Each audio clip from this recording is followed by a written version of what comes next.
Hi guys, welcome to my motorcycle vlog. Today I'm going to show you my KLR mods. I have a 2011 KLR 650. I bought it a year ago, and so far I've done at least 23 different modifications to the bike. And also what I'm going to go over is all of my supplies that I have on my trip. Some of the locations that I'll be going would be Key West in Florida. Then after that I'm going to go to the West Coast in the Los Angeles area, and then I'm going to ride all the way to Banff, Canada. One of the primary reasons I chose this particular motorcycle is because I plan on going to South America. Even though I went with a more off-road oriented motorcycle, I decided to put a little extra money into it. I added all sorts of small things that really adds to the experience and makes the motorcycle a more pleasant experience on road. So let's get started. I added these beam lights to the front of the motorcycle, as you can tell. These actually flash. They're pretty cool. Another thing that I got was the front fork brace. Now by doing that, I was able to lower the front fender and allow it to hug the top of the tire. I really like this because it changes the look of the motorcycle. Moving on, this is the KLR dash. I really like the KLR dash because it allows you to customize your dash. For enduro races, this is actually the configuration that most of the adventure bikes have. It allows the wind to be deflected upward. Next, I went with the Barkbuster Storm handguards. It's a cup holder, and it's at a weird angle, but what I do is I put my bottle or my canteen inside, and then I put a rubber band around it and that secures it. Most of these wires go to my LEDs, and I'm about to redo them, so it won't look like that forever. And then I also have two on switches. This allows power to go to all of my external electronics, such as the charge controller. It basically controls everything. And then this additional switch here, this will control my LED lights. I went with this marine grade charge unit. It has a voltage meter built in, then it also has 2.1 amp USB ports, then it has a 12 volt port as well. Next is the RAM mount system. It's a system that I went with to hold my phone. It's adjustable here. You can move it around into any configuration. So I found that most people were using the RAM systems, and from what I can tell, they just seem to work. So moving on, I went with the crash bar system. This is actually the Nomad crash bar system. And then I went with the Tusk rear system. And I went with that because I decided to go with the Tusk panniers as well. So I wanted to make sure they were compatible. Now, I actually love these Tusk panniers. For one, they're watertight. So I plan on carrying my electronics, my camera, my computer, lots of equipment that I really do not want to have to even worry about things getting wet. So I decided to go with this because it has this rubber gasket all the way around. Then once I latch these panniers shut, they're actually lockable, and so that gives me peace of mind.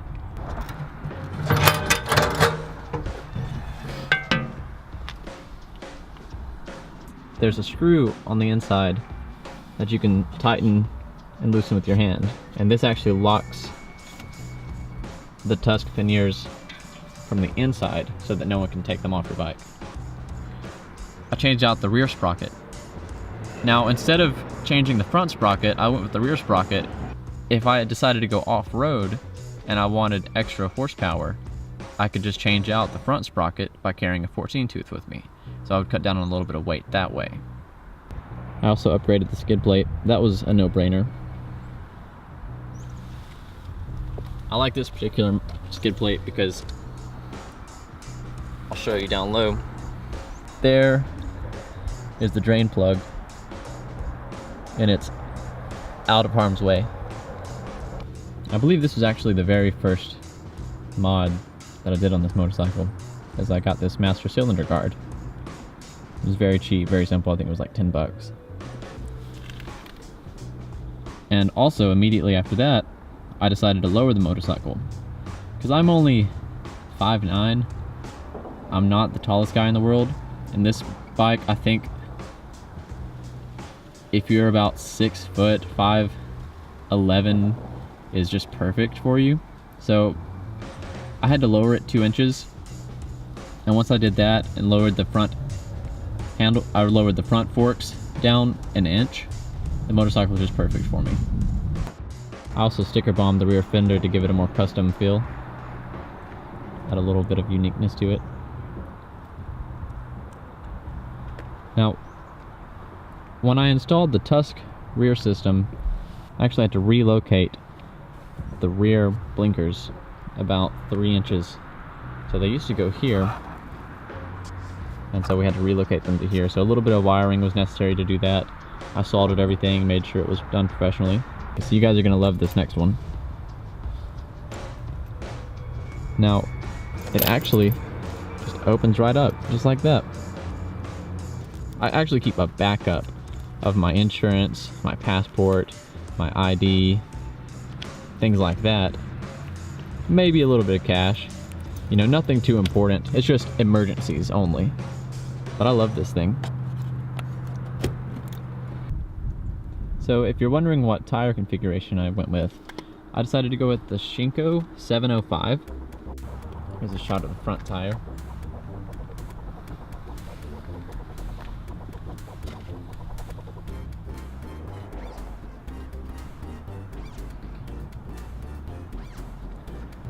So next I want to show you all of the supplies that I'll be taking on my trip.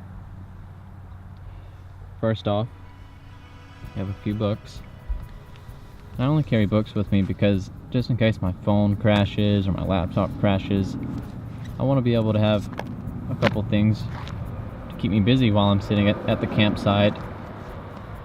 So I can read a couple books. This is a book on emergency medical situations. I'm trying to learn Spanish, so that would be very useful. And I'm also studying photography to help my videos to be a lot better from here on out. So hopefully every video you'll see a big improvement. Now if you plan on traveling, this is one of the most important things you can have. If you go outside of the US, you gotta have a passport. But I've got about 10 different copies, front and back, laminated passports. Now I do that because I can hide a couple all throughout my motorcycle here and there. And I can put one in each bag that I'm carrying.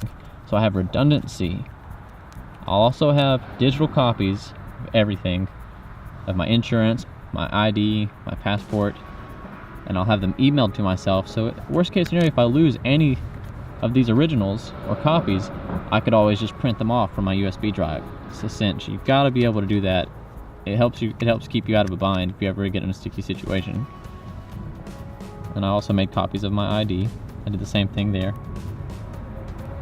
I made numerous copies of my driver's license, just in case. Now, moving on.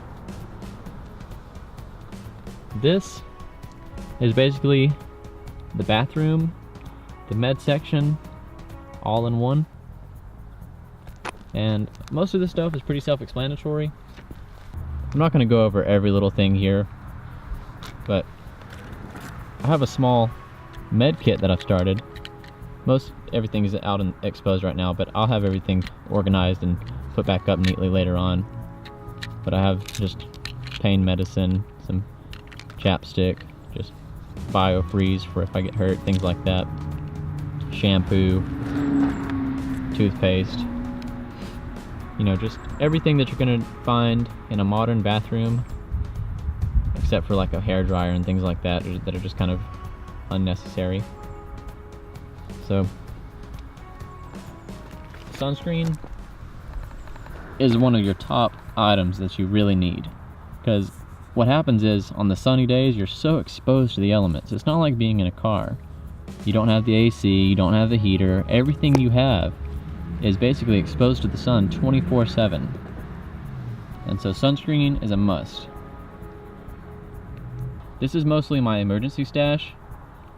I like to keep these tuna packets because they last forever, and just random things that are kind of non-perishable items, and I can just stash them at secret spots on my motorcycle, like in my tool tube or something, and just forget about it, just in case when I do end up on the side of the road, worst case scenario, because things happen, bad things happen when you least expect it. So in those situations, you kind of want to have things stashed away that you can just forget about.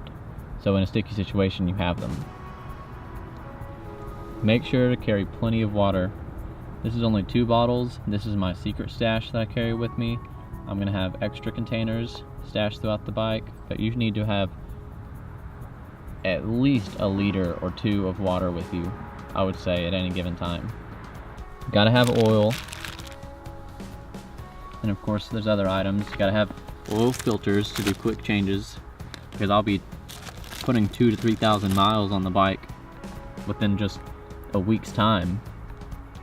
So make sure to be able to take care of it, do your proper maintenance. I have JB weld and thread lock. I have other random things, such as crazy glue and gorilla glue and just random accessories like that. This is actually an emergency fuel canister. This is another thing that I'm just going to put inside my panniers and just leave it and forget about it. And in the case that I forget to switch my reserve on my fuel line to on, and then I run out, I'll actually have a little bit stashed away. So that's going to save my ass in the event that I'm on the side of the road one day. You gotta have chain lube. This is very important, crucial to any sort of chain-driven motorcycle. Now, up here I have a front, well, I use it for to lock the front steering wheel, the front handlebars.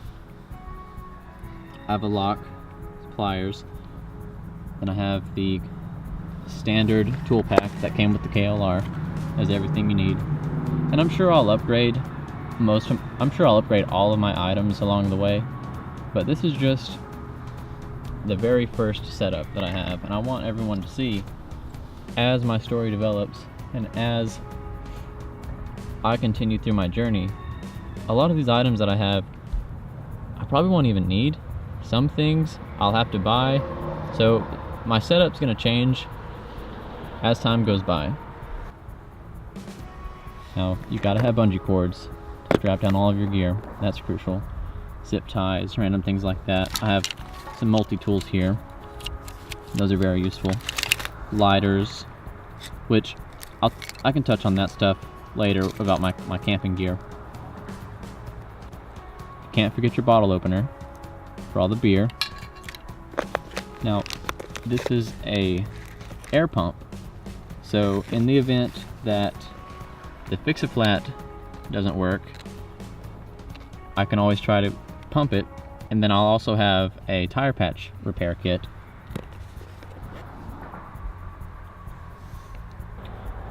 So, moving on to the electronics. This is my tank bag. I decided to go with the Cortec brand. I like this bag, it's expandable, I can raise it up.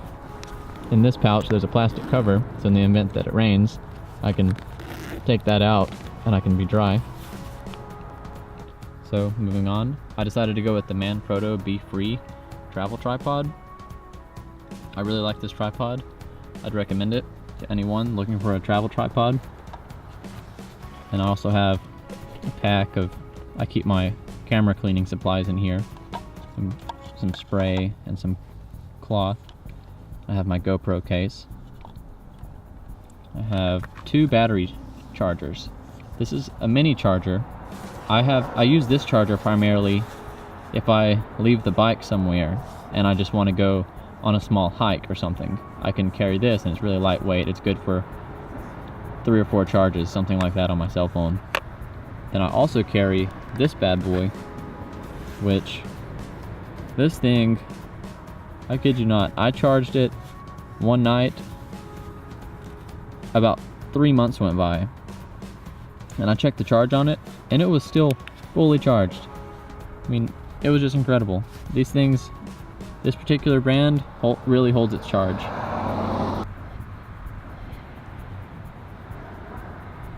So next I have this camera handle. This thing is great for doing skate videos. I love this thing. You can get super low on the angles. And then I also have the GoPro. So this is my primary action camera that I just attach it to the motorcycle. Put it in the case here. It's pretty simple to use. So next I decided to go with the Sony Handycam as a backup camera, because this thing was only $100, and it also has a flip screen. The battery life on it is actually really good too. There's some backup batteries. These go to my GH4. I went with the Panasonic GH4 for my primary camera. Now, as far as primary audio goes, I decided to go with the Rode Pro mic. Gotta have plenty of storage. Plenty of micro and standard SD cards. I usually keep most of them in this pouch, but I do have these separate containers. I've been thinking about getting another container that's completely watertight to store those in. Also have to have my mouse to help the workflow better when I'm making videos. This is a hard drive. I'll show you this really fast. This is just for backup storage.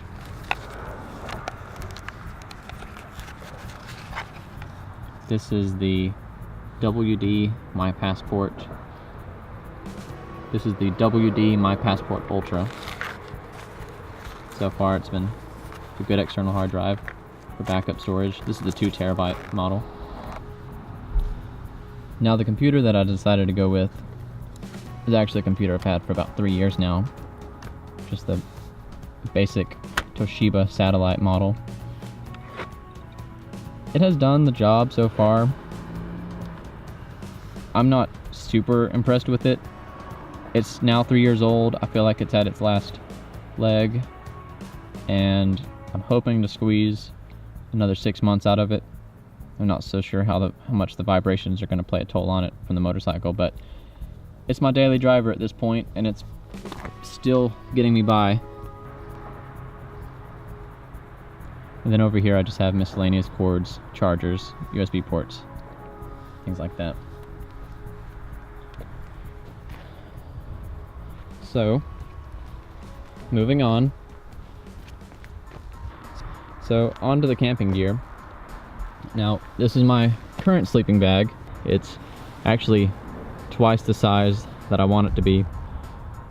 I've been checking out different types of quilts, which is a sleeping bag that's exposed on the bottom, and what that does is it basically takes all of that unused mass, which is underneath you, and it cuts all of that away so that your sleeping bag ends up being half the size. So there's that. I have a couple sheets. Those come in handy. Lay down in the tent, or want to have a picnic, or whatever the purpose is, just to stay organized. So moving on. My sleep unit is actually the Sea to Summit Comfort Plus. I went with this. This is actually seemed to be the best model on the market for sleeping pads. I mean, this thing is just amazing. It's a little crunchy. That's the only complaint about it. So if you need to be extremely quiet for whatever reason, that's not the best for that purpose. But if you're going to be sleeping on the ground for months or weeks at a time, I think comfort is a very good investment. You know, I'll be out exposed in the elements for days on end, and I would like the nighttime to be this comfortable experience that I can just wind down and bunker down into my tent set up my pad and actually just have a really good night's sleep, because that's gonna really affect every day. Because if I slept good, I'll probably have a really good day the next day. So sleeping pad, I would recommend getting a really nice one. These are my emergency water packs. They're 1 liter each. I probably won't use these that often. This is primarily if I know that I'm gonna be going through a desert or through an area that might not have a service station for more than 50 miles or so. I'm definitely gonna carry these with me full of water, and even more water than that. So this is my backpack. This is what I currently use. It's not a hiking pack or anything, but this will get me by for a little while until I upgrade. Now, the tent that I decided to go with, this was a pretty big decision that I had to make.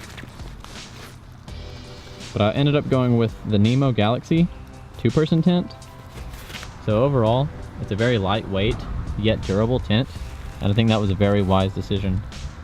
It was a $250 tent, so it wasn't cheap at all, but it's basically going to be my house for the next 6 months to a year, so I decided that I gotta have something well worth it that's gonna last. Now, as far as camping gear, that's the main thing that I lack right now. This is pretty much my camping system. There's a lot of other little things like tools and cooking gear and different like miscellaneous items that I just haven't gotten yet. Now moving on to my motorcycle gear. This is one pair of gloves that I have, my leather pair. I love these gloves. I'll have a link in the description of all these items below, so you guys can check it out, see all the prices for most of this stuff. Then I have my riding boots, mostly for protection. They're not very tall at the ankles, so I may just have to use some foot covers for when it rains. Now, this is my helmet. Another thing that I'll have to upgrade eventually, but this should get me by. So here we have my knee pads. This is mostly used for skating, but they actually double for motorcycle protection, so I actually like that. So moving on, you gotta carry Under Armour with you. That helps you keep you warm. You never know when it's gonna get chilly suddenly, so it's good to have extra clothes. And Under Armour is good because it's thin and it's light, and you can pack it down and put it in sealed bags, airtight, and so it packs down to nothing. Then I carry beanies with me and a face mask. Then I have my secondary gloves.